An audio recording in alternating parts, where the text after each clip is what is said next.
Philippine folklore is rich with tales of mythical creatures, and among the most intriguing is the Duwende. These diminutive beings, often associated with anthills and other natural formations, hold a prominent place in Filipino culture, inspiring both fear and reverence. Growing up in the provinces, many Filipinos learn to utter Tabi-tabi po, excuse me, when passing by anthills or secluded areas, acknowledging the unseen inhabitants and seeking their favor.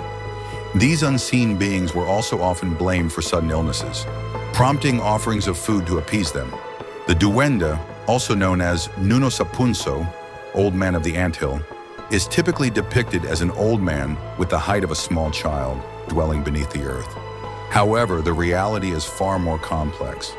There are various kinds of Duwende, some benevolent and generous, others mischievous and vengeful.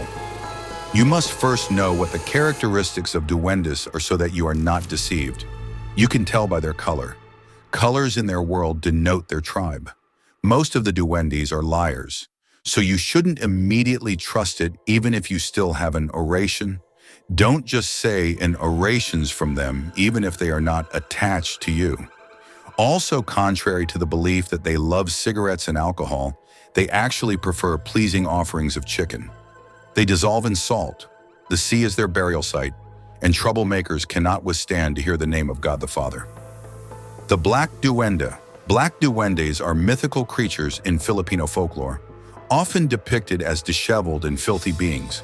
Resembling the tongrasa, greasy person, sometimes seen wandering the urban streets, they are said to be covered in grime and dressed in tattered rags, as if they've wallowed in soot and grease.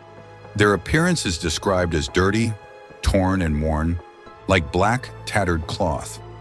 They are typically barefoot and said to emit a foul, rotting odor. In folklore, they are associated with deceit and trickery and are considered untrustworthy. A common legend warns against accepting food from Black Duwende, especially black rice, as it is believed that consuming it will enslave the body and soul to them. The Red Duwende. Red Duwende are neutral. There are good ones and there are evil ones. You should not immediately trust them because most are liars. They are teachers of orations and are fond of chicken offerings. Their teaching method involves ensuring you memorize the orations before allowing any rest. Red dwarves provide amulets but are tricky to dismiss once summoned. When you are like, they always show up and follow you wherever you go. They also deceive you into eating the black rice that you shouldn't eat. Green Duwende. These Duwendes are generally kind but hard to please. They enjoy interacting with children, delighting in their innocence. They possess foresight, knowing future events, and gambling number combinations.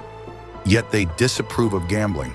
They offer a magical flower in the palms that can seduce any woman.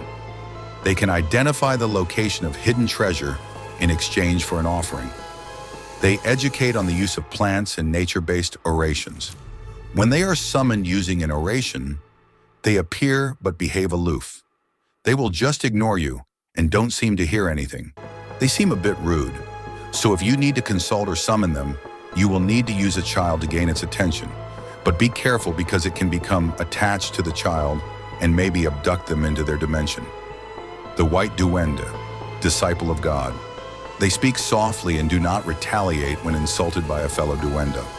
They are able to treat the strongest witchcraft but chooses only those they deem worthy to teach or people who can see them. These dwarves are teachers of various orations and bless charms that enhance speed, invisibility, strength, etc. They also provide a flower that attracts others, but they are selective about whom they assist. If they do not like you, they will never reveal themselves to you. The Duwende remains a captivating figure in Philippine folklore, embodying the mysteries and wonders of the natural world. They serve as a reminder of the interconnectedness of humans and nature, and the importance of respecting the unseen forces that may dwell among us. Don't summon different Duwendes within the same week, and it's important to remember their names and never make any agreement, even if it's very simple. It is not easy to associate with Duwendes.